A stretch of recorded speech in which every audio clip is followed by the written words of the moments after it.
Welcome to my channel.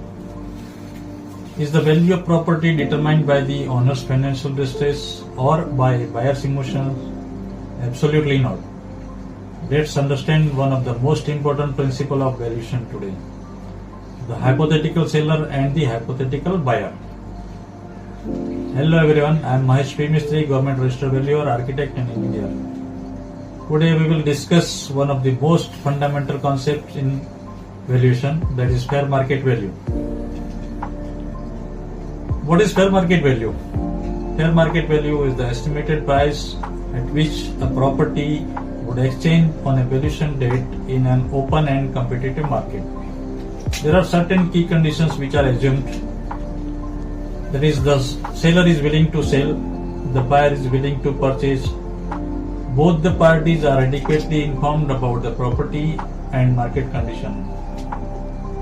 Neither of the party is acting upon any compulsion or under undue pressure. The property has been exposed to the market for a reasonable period.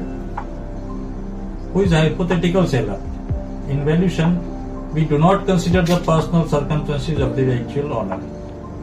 Instead, we assume a hypothetical seller. A hypothetical seller is someone who is willing to sell the property. He is not compelled to force to sell. He or she has reasonable knowledge of market condition, seeks to obtain the best price available in the market. For example, suppose an owner urgently requires funds and sells his property at 20-30% below the market value.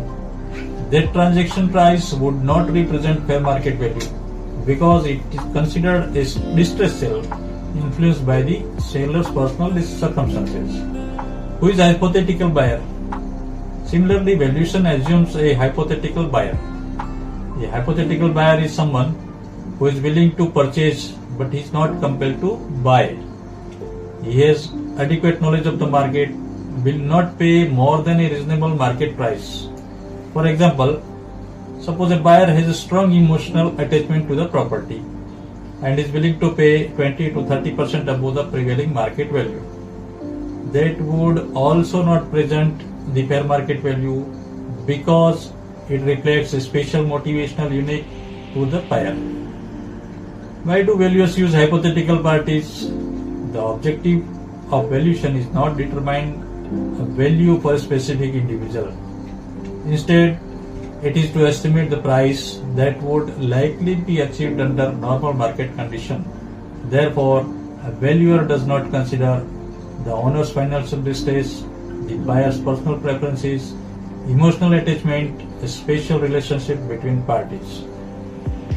Valuer focuses only on market evidence, comparable transactions, normal market behavior, the action of informed and prudent participants.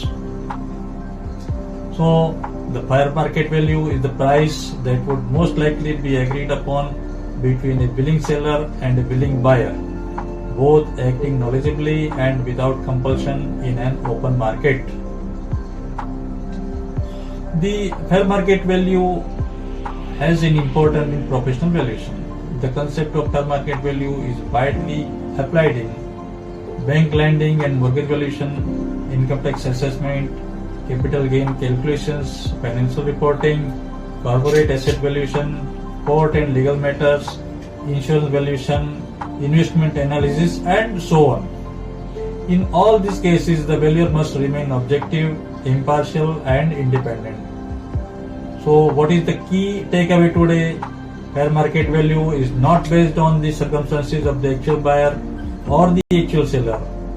It is based on a hypothetical transaction between willing, knowledgeable, and prudent buyer and seller acting in an open and competitive market. This principle ensures that valuation remain fair, transparent, and professionally defensible. Thank you for watching.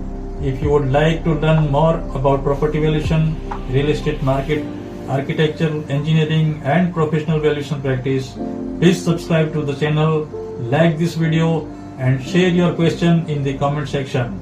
I am Mahesh P. Mistry and look forward to meet you again in next video. Thank you.